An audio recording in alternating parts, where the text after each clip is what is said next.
Oil pulling அது எப்படி பண்ணுறது? காலையில் எழுந்ததும் எதுவும் சாப்பிடாமல் இதயம் வளத்தை வாயில ஊத்தி நல்லா கொப்பளிக்கணும், அப்புறம் அதை துப்பிடணும்.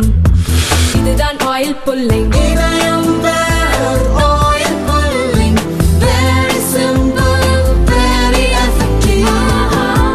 உலக வர்த்தகத்தில் 2% மட்டுமே தன் பங்காக கொண்டிருக்கிறது. சேவைத்துறையில் 4.6%, உலக சுற்றுலா பயணிகளின் வருகையில் 1.5% மட்டுமே நம்முடைய பங்காக இருக்கிறது. நம்முடைய இந்த பின்தங்கிய நிலைக்கு நாம் தான் காரணம்.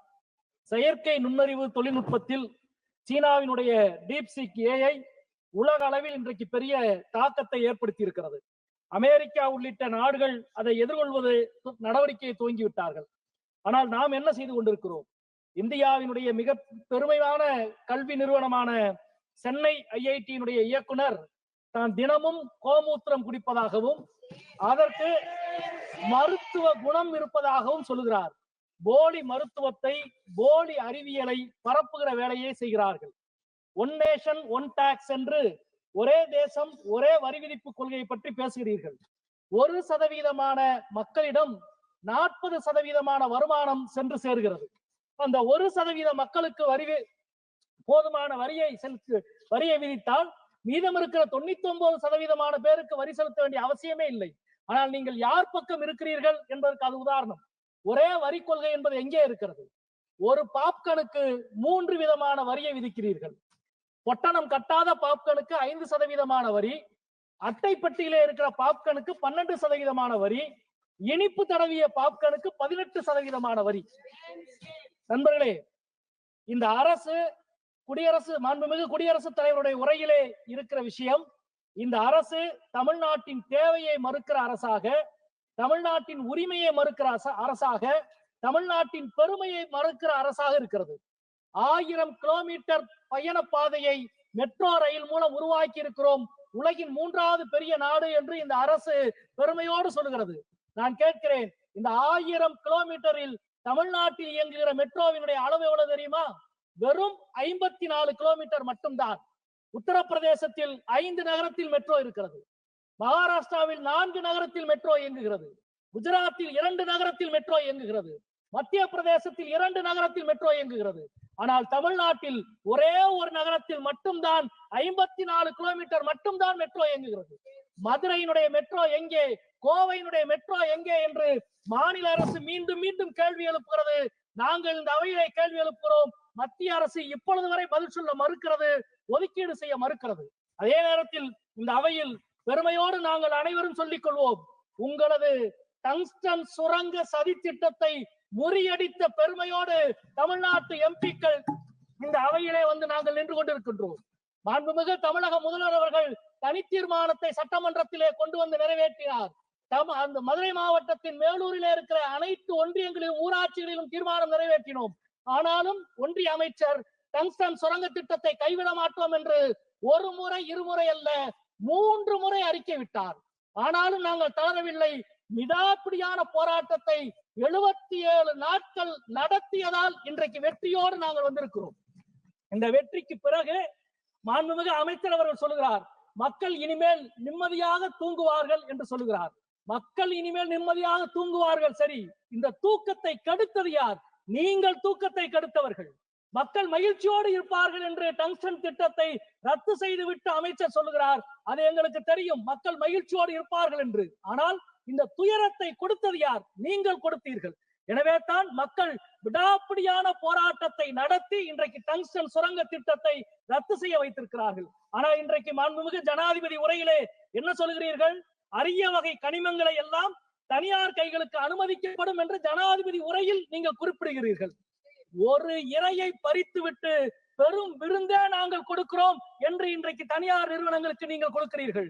ஒரு அரிட்டாபட்டியை நாங்கள் காப்பாற்றி விட்டோம், அதற்கு பதிலாக இந்தியாவில் பல அரிட்டாபட்டிகளை நாங்கள் உருவாக்குவோம் என்று நீங்கள் சொல்லுகிறீர்கள். அதே போல இந்த அவையில் மிக பெருமைக்குரிய விஷயம், மரியாதைக்குரிய தூத்துக்குடியினுடைய நாடாளுமன்ற உறுப்பினர் அவர்கள் இங்கே மிக கம்பீரமாக சொன்னதை போன்று இந்தியாவுடைய வரலாற்றில் வசீகரமான ஒன்று இரும்பு தொழில்நுட்பம்.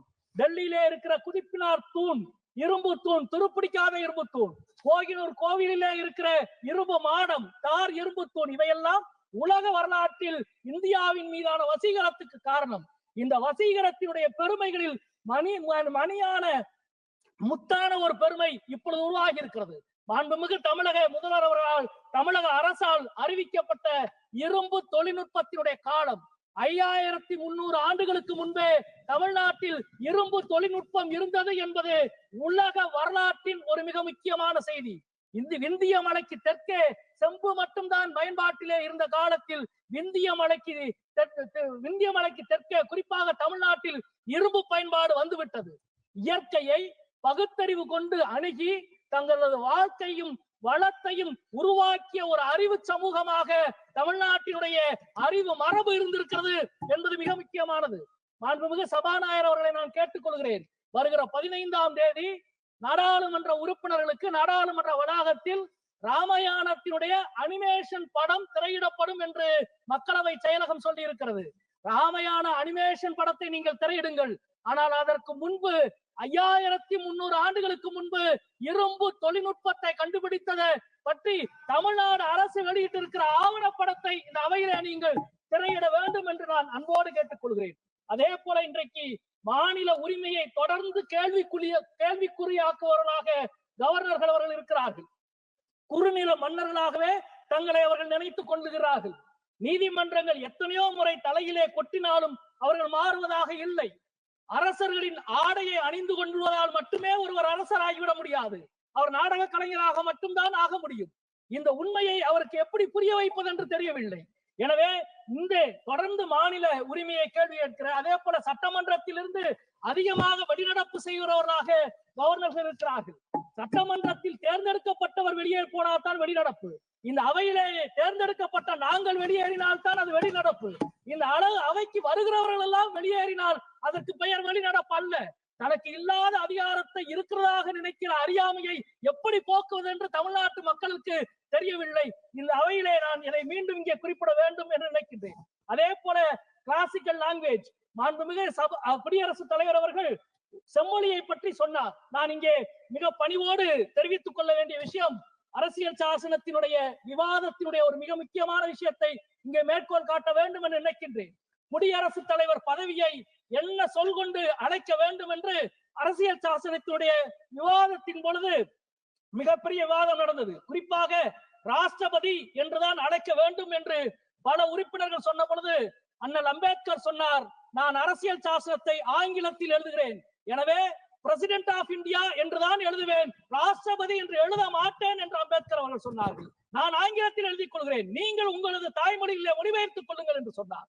ஆனால் இன்றைக்கு அரசியல் சாசனத்தினுடைய 75வது ஆண்டை கூட்டு நாடாளுமன்றத்தில் 2 அவைகளும் இருக்கிற நாடாளுமன்றத்தினுடைய அவையில் மாண்புமிகு குடியரசுத் தலைவர் அவர்கள் அரசியல் சாசனத்தினுடைய முகப்புரையை படிக்கிற பொழுது, நீங்கள் ஆங்கிலத்தில் படிக்க போகிறீர்கள் என்று நாங்கள் எல்லாம் காத்திருந்தோம்.